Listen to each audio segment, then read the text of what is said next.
Hey guys, what's up? Hobo here, and welcome to an event I've wanted to do for a very long time. We're finally starting this project I've teased at for years. This is the SHREKONING. Now look, Shrek has become an icon with 4 main movies and, well, just kind of went out of control from there. He's got a ton, and I mean a ton of games, and is also a terrifying meme on the internet. You can debate the logic of that on your own time, but anyway, so let's get started. Quick disclaimer. First off, we're not going to do every single Shrek game ever made. For one thing, there's that delisted Xbox 360 game that can't do that. Second off, there's these old computer games that I just don't have the means to record those old computer games with for now. Maybe at another time, but not at the moment. Third, there's those VTech things like the little child educational games and also the plug and play, none of those. And on top of that, we're not going to do any DreamWorks crossover games that had Shrek in them, nor will we be doing any of the Puss in Boots games. Those are technically tied to Shrek. Although, I do have those Puss in Boots games, so maybe at a later date we can check those out on their own time, but for now, it's all Shrek, baby. Now, for the Shrek games that we are going to be covering, there are over 20. And that's just way too much for one video, guys. I'm just not prepared for that right now. Maybe later, but not now. So, we're going to split this into 5 parts, starting appropriately with the movie games, starting with Shrek on the Xbox.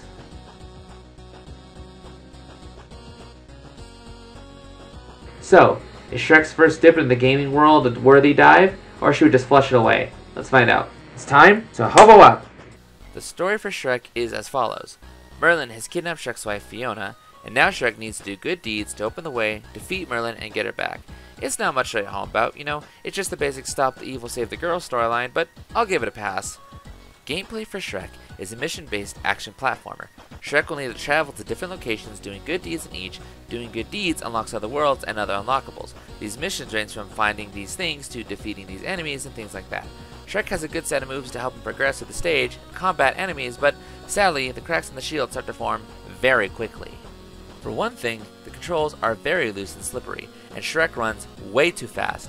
You'd think a large heavy creature like him wouldn't be running fast enough to make Sonic the Hedgehog take notice, but no, Shrek is moving fast enough to keep pace with a train, which does not help the aforementioned slippery controls. Also, he's got a sprint which goes even faster, and it's way too easy to run past things you meant to interact with or run off a ledge you meant to jump from. Speaking of jumping, Shrek can do that very, very poorly.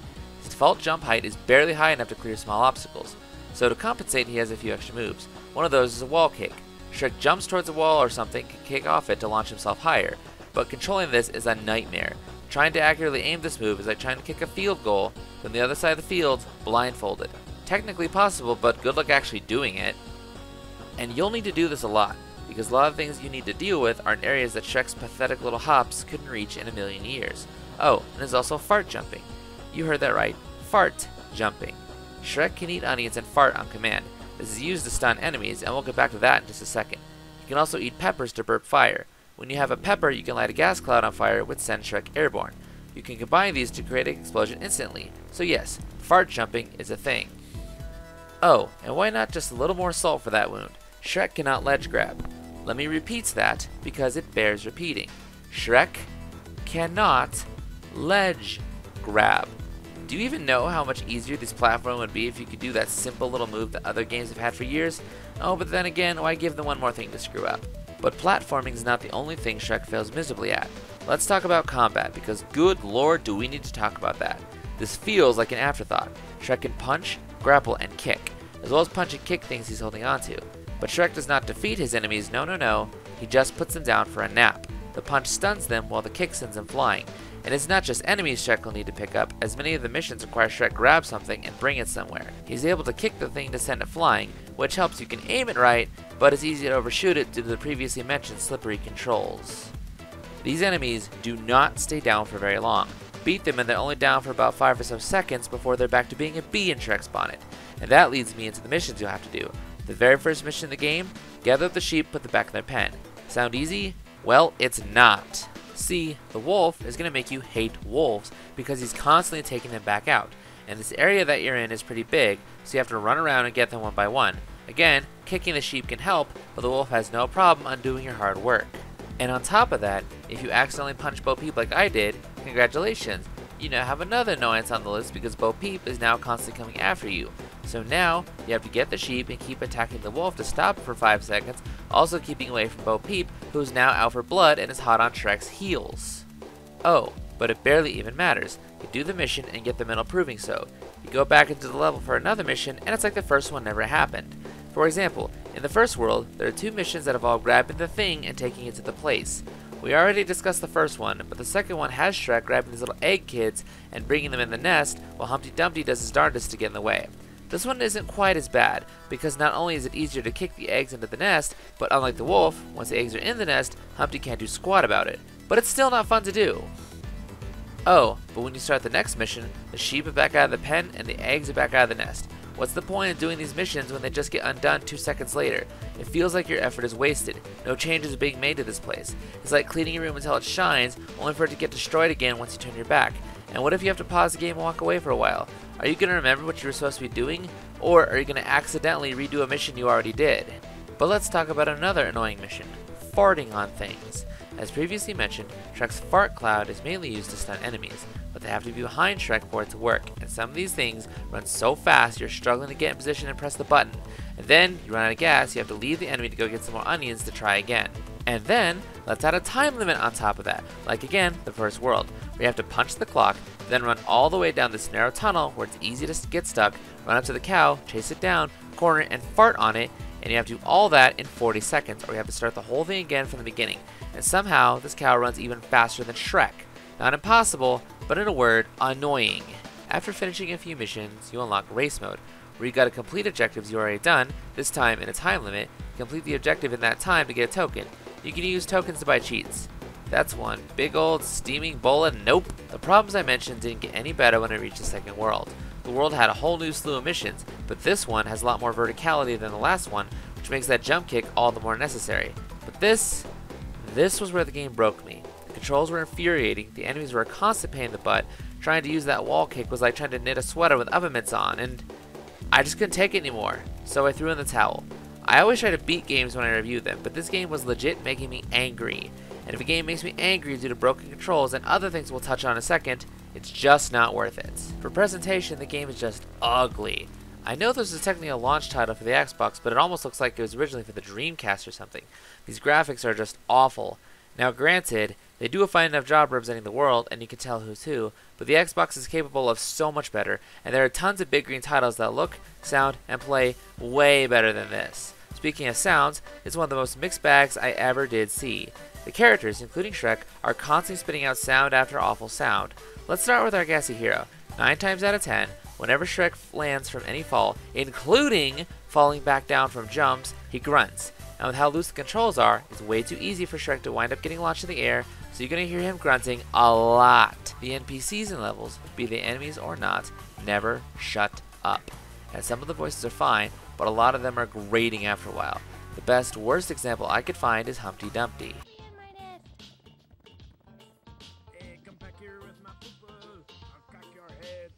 I think he's saying pupil, but it sounds for all the world like he's saying poo-poo. And that's only one example. I won't play anymore because your ears deserve better. Music is... Okay, so I only made it to World 2, but this is odd. World 1's music is awful, but World 2's music is just shy of fantastic. I sadly wasn't able to push past World 2, but for all I know, it could have been the best soundtrack known to man. The Shrek movies, and even other Shrek games that we'll get to later, have nice visuals and music, but no, this is inexcusable. One good song does not save this game. So, that's Shrek on the Xbox. How's it? Let's look at it and see. How's the gameplay? It's awful. Look, the controls are way too slippery, and Shrek moves way too fast, so it's impossible to do a lot of platforming. It's so easy to just run past what you meant to interact with. The combat is just a joke, and the wall kick is so infuriating, it literally gave me a headache. I'm not even joking. And it just, everything just comes together so awfully. It just, nothing flows in this game well at all. Presentation is not much better. Music is either annoying or fantastic. Again, I only heard like 2 songs out of the game. And the voice acting is just subpar at best. Really, guys, I have very little good to say about this game. This game is banned to the bin. Oh, man, guys, that was awful. Oh, man. You know what? I'm happy, though, because I never have to do that again. Wait, what's that? What's that? Huh? What? Anyway, let's move on now to Shrek 2, also on Xbox.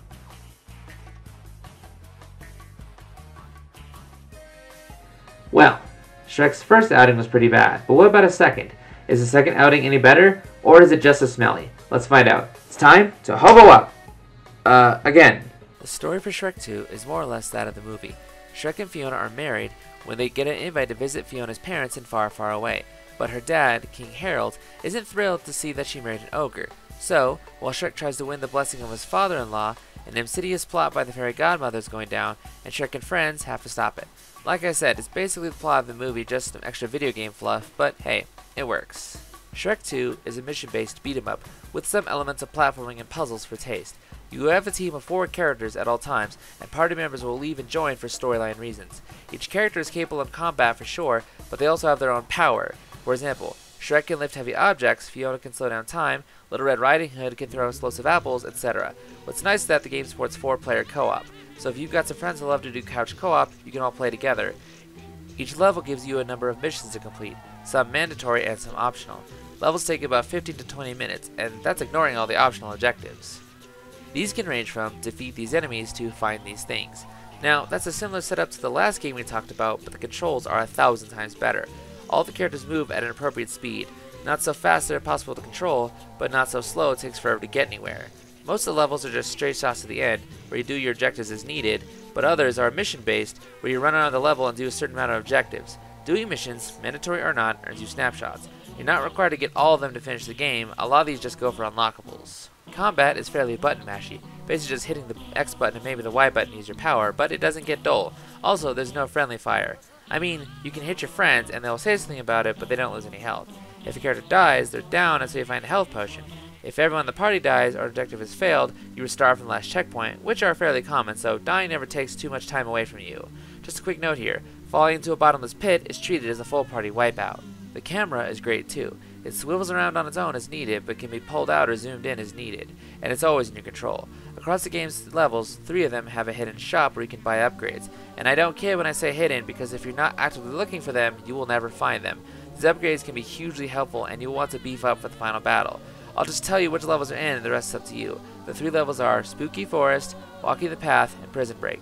They can be expensive, but one of the upgrades doubles the value of money, which helps out massively. Most of the levels have a minigame, which the game appropriately calls Hero Time. Oh, sorry, my bad. I didn't say that right. Let's try again. Hero Time! Oh gosh, I'm so sleepy. I'm sorry, but the guy saying the line sounds like he was woken out of a dead sleep to say it. Either that, or he's overdosed on NyQuil and can barely stay awake. Either way, it's a minigame that needs to be completed. Sometimes it's a quick time event thing, like the first one, which is a fun callback to the first movie's exploding bird scene.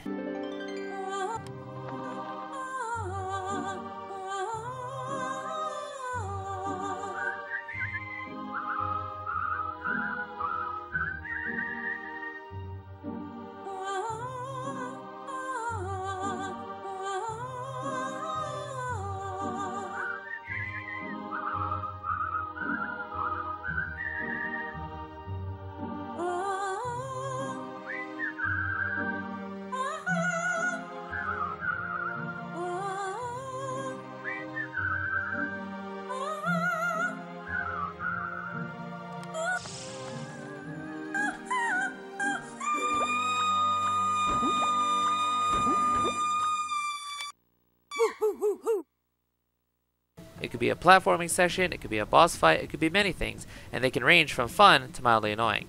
Although the game is fun, there are a few snags in the works that prevent it from being great. The biggest problem is that all the characters are tethered together, so no one can go too far without the rest of the party. If a character gets stuck and can't get out, congratulations, you basically just softlock the game. For example, this one level took forever because it kept getting into situations where I couldn't progress, either because the character got stuck or they died when I needed them to do the thing and they couldn't move. Now earlier, I said that downed characters need a health pickup to get back in the fight, but you can also defeat the enemy that beat them and they'll get back up. However, there are times when neither is an option, and unless there's some invisible timer I don't know about, you might as well just throw someone off a cliff and restart if you can. Also, fighting can be a bit cheap at times because enemies can hit you while they're being hit, and this part is especially irksome during the Cinderella escort mission. You gotta cover her butt while she's window shopping, but she's being accosted by a whole army of punks and you have to keep her alive. I tried this without upgrades and I got destroyed. And there are times when I swore I made the jump cleanly, but the game decided that it didn't count and I fell back down, sometimes to my doom. But despite these issues causing a bit of annoyance, they're far from deal breakers. And I'll say the game wraps up pretty cool with the final boss fight. Just be aware that there are no boss checkpoints, so if you die, you have to do it all over again. The final boss is tough, but that makes sense. Though that reminds me, screw the trolls. These guys basically just devolve into deadly games of hot potato and it sucks, and you have to fight them a bunch. Although Shrek 2 isn't a powerhouse, it still looks leaps and bounds better than Shrek 1. The levels are either bright and colorful or dark and dreary as needed, and every area looks distinct. All the characters look like they should, and the sound design is great too. Although the characters do still repeat their lines, it's not nearly as grating as Shrek 1, and also bonus points to Gingy for cheering everyone on. That was a nice touch. The music is also really great. It's nothing that you'll want to pull out of the game, but it's good background noise that serves its purpose. Though, there were times where the game used ambience instead, or maybe there's just a glitch that turned the music off. I don't know, but either way, it works, and it works great. The voice acting is also really good. While Mike Myers, Eddie Murphy, and Cameron Diaz didn't come back to voice Shrek, Donkey, and Fiona respectively, the actors they did get do a good enough job.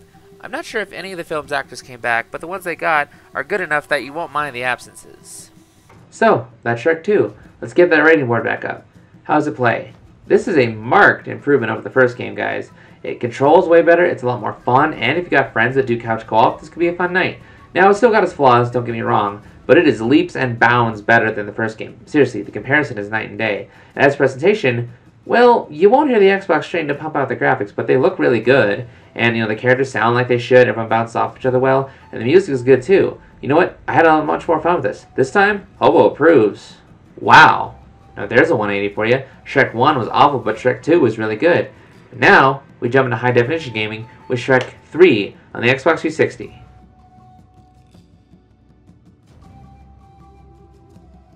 So, does the better hardware mean better gaming experience? Or do turds sting twice as bad in HD? Let's find out. It's time, once again, to Hobo up! Like with the second game, Shrek the Third's story is pretty much the plot of the movie. Shrek and Fiona are still in Far, Far Away, and King Harold is dying. This means Shrek is next in line for the throne. However, Shrek does not want to be king and asks if someone else can be. King Harold tells him of Arthur, Fiona's cousin, which sends Shrek, Donkey, and Puss in Boots on an adventure to go get him. But it turns out Arthur is not any more on board to be king than Shrek is, and an argument caused their boat to get shipwrecked. Meanwhile, back in Far, Far Away, the absence of Shrek allows Prince Charming, leading a gang of other fairy tale baddies, to capture Shrek's friends, plus Fiona and an army of princesses, to try and take over the land. So now Fiona's got to lead the princesses to overthrow him, while Shrek and the gang struggle to get back. Again, it's basically just the plot of the movie with some extra fluff added for a game, but hey, it works well enough, so let's see if the gameplay holds up. Shrek the Third is a beat-em-up platformer. Similar to Shrek 2, you go through the stage accomplishing objectives, fighting a whole bunch of enemies all the while. Unlike Shrek 2, you've only got one character in play at a time, and you've got a nice pool of playable characters, dictated by the story. The guest list includes Shrek, Puss in Boots, Donkey, Arthur, Sleeping Beauty, and Fiona.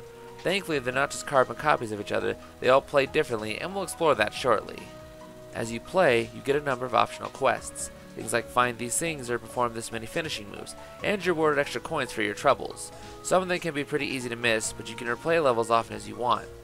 When you finish a level, you are ranked based on things like how many quests you completed, how big of a combo you racked up, more on that later, how many coins you gathered, and more. These serve as score multipliers that grant extra coins based on how well you did. But let's step back from that and get back to the biggest part of the show, the combat. You have a regular attack that you'll use more than anything else, you've also got a power hit that is more for breaking things in enemy guards, and you also have finishing moves. When an enemy is dazed, you press Y to do a finishing move. This will grant you bonus fairy dust. What is fairy dust for? Well, it's for your special attacks. As you fight enemies, break objects, gather food, and etc., you unlock fairy dust. This powers your special move meter, which every character has a different one. For example, Shrek can create a shockwave to knock enemies back, Sleeping Beauty can turn enemies against each other, Fiona uses a kick which can break down doors and move heavy objects, to mention just a few. On top of that, Shrek and Fiona both have Ogre Power, which is a slowdown power, helpful if you get in a pinch. These special moves can be helpful because enemies can be a bit cheap at times. They just like to gather around you and take turns whacking you. Thankfully, the rest of the game is smoother. The game asks you to do a lot of platforming, but the controls are smooth and makes it simple. The camera puts itself in a good position and doesn't get in the way, so if you die, it's your fault. Although, this area in particular gave me some trouble. But every other platform section was good enough for me. As mentioned, each of the characters play differently. Puss can double jump, Shrek can pick things up, Sleeping Beauty can float, etc. While most of the game is played as Shrek, Sometimes he's got to pass the baton to another character. There are times where you switch to another character based on the story, but it's never too jarring. Twice in the main story, you get to play Castle Smash. Use your 2 items, your catapult and your ballista, to knock down enemy towers within a time limit. Thankfully, they don't shoot back at you, so all you have to do is knock them down. There are power-ups to help you out. You only do it twice in the story and it's fine. Thankfully, they don't rely on it too much. The coins you gather are used to purchase things. You've got a few upgrades, new difficulty settings, costumes for the characters, the list goes on. I only ever bought a few things during my playthrough, but I could see someone grinding out the game to get the needed money to buy it all. It's not a perfect game though. I already mentioned the annoying enemies, but there's a little more. The finishing moves seem random, so if trying to go for them, you might have to just poke the enemies slowly to make sure you get the prompt, but sometimes the prompts just don't show up, and there are so few enemies that you just fail that mission because it just didn't want to give it to you. Also, it can be annoying finding the hidden things, but really, that's the best I got. Presentation-wise, kind of a mixed bag. The graphics, while they look nice, aren't exactly putting the 360 through its paces, and they do look nice like I said, and you can tell who's who, but it's not exactly amazing. And some of the animations are super choppy, and that shouldn't be happening. The music is pretty nice to listen to. It's nothing you want to pull out from YouTube, but it's good background noise. The voice acting is pretty good too. I'm pretty sure none of the film's actors came back from the movie, but the ones they did get do a good enough job. But a huge nod goes to the writing. I legit burst out laughing at some of these jokes. Here's one of my favorite parts. Catacombs beneath the royal castle, Sleeping Beauty searched frantically for her imprisoned friends. As I was saying, Sleeping Beauty searched frantically. Searched frantically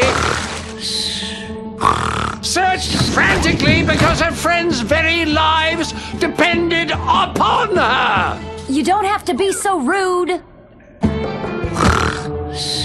Oh, forget it. Yeah, the writers won the Sticky Star on this one. So, that's Shrek the Third. Let's get that rating board back up and see how it is. How's it play? You know, the controls are pretty smooth, so for the most part the game's not fighting you back, and the platforming won't be too much of a hassle.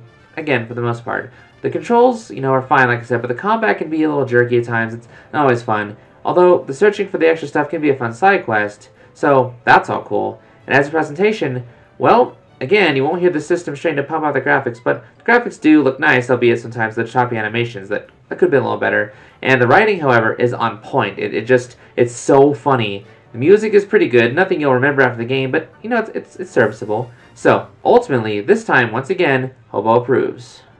Well, 3 games down, 1 to go. Closing out the special, we have Shrek 4, Forever After, also on the Xbox 360. Yeah, oops, all Xbox. I didn't really intend for that, but there's just the games that I have. Anyway, let's do this.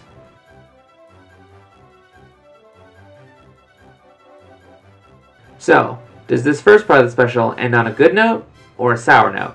Let's find out. For the last time today, it is time to Hobo up! Stop me if you've heard this before. The story for Shrek Forever After is more or less that of the cinematic counterpart. Shrek is getting tired of his life, so he signs a contract with Rumpelstiltskin to get his old life back.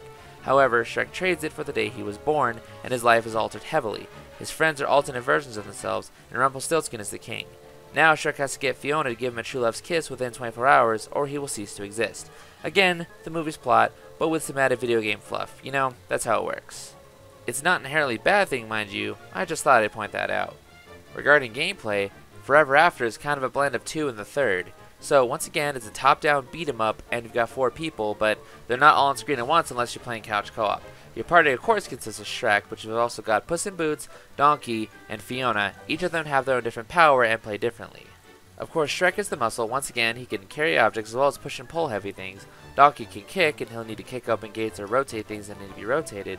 Puss in Boots can climb walls and jump from perch to perch, which allows him to get to areas others can't, and wall cut ropes. Lastly, Fiona has a lantern and can light things on fire, destroying explosive barrels or lighting trails of oil. And all these abilities get upgraded as the game goes on. As you play, certain areas will be closed off until you get an upgraded ability for the characters, and you won't have all of them until the last level, so that means you'll basically have to play through most of the game to be able to get the hidden goodies. And there are 6 stages to complete, all of which take about 20 to 30 minutes to reach the end, and that's before going for all the hidden stuff. You start in the Ogre Camp, which serves as your hub, and has plenty of hidden chests. Also at Ogre Camp, you've got Cookie. He's the shop owner where you can buy new things like power-ups and health extensions. And more items are unlocked as you play through the game. Since this is a beat-em-up, you'll run into enemies and you'll need to fight. Most of the times you're fighting while just out doing your stuff, but Occasionally you get in these closed-off arenas and need to defeat all the enemies. You know, like I said, that's typical of beat-em-ups. As you fight, a meter builds up on the side of the screen. Higher it is, the more power-ups enemies will drop, but if you take a hit, it will empty. Our heroes have their own attacks, as well as a special move. These special moves can stun enemies, leaving them open to attack.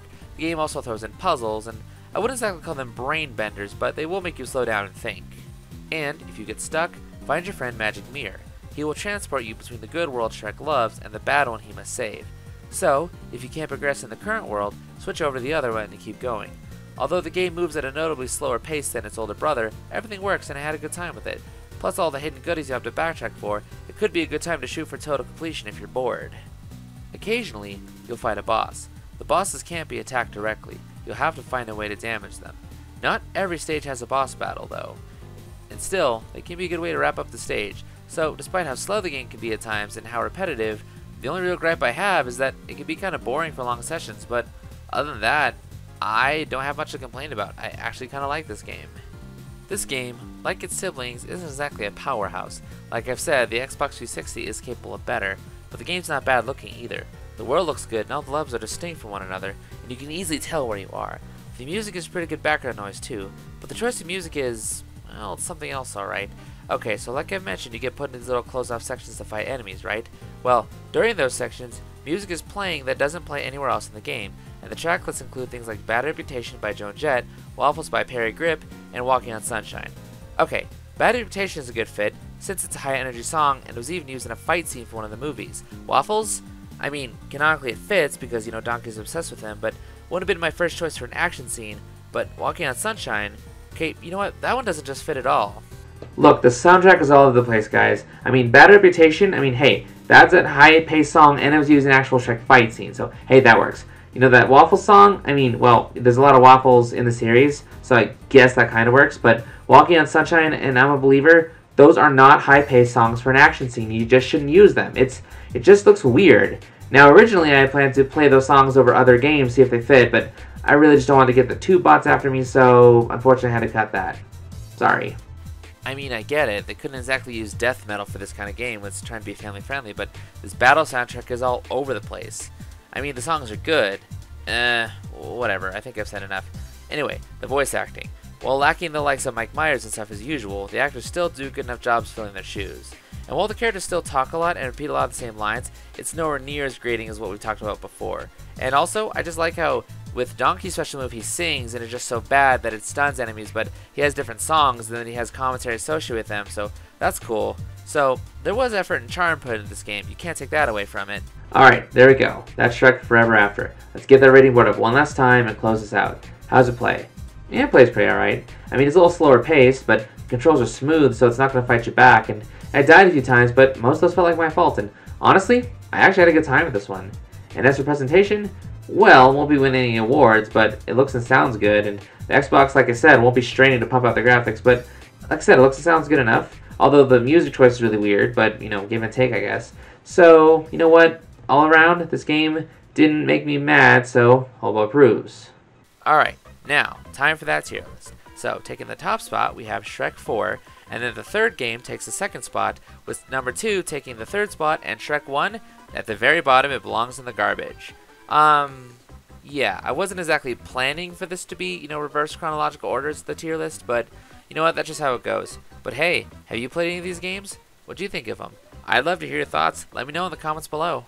And there we go, guys. That's the first part of the special done and dusted. Thank you so much for watching. If you liked it, please like, comment, and subscribe. Ring the bell if you like notifications. Come back next time and we begin the dive into Shrek's handheld offerings. How many are there, you ask? Too many. In fact, there are so many we have to split that into 2 parts. So, come back next time when we dive into Shrek's Game Boy offerings. Until then, this is the Bargain Hobo saying be brave, dare to play. I'll see you guys next time. Hobo out!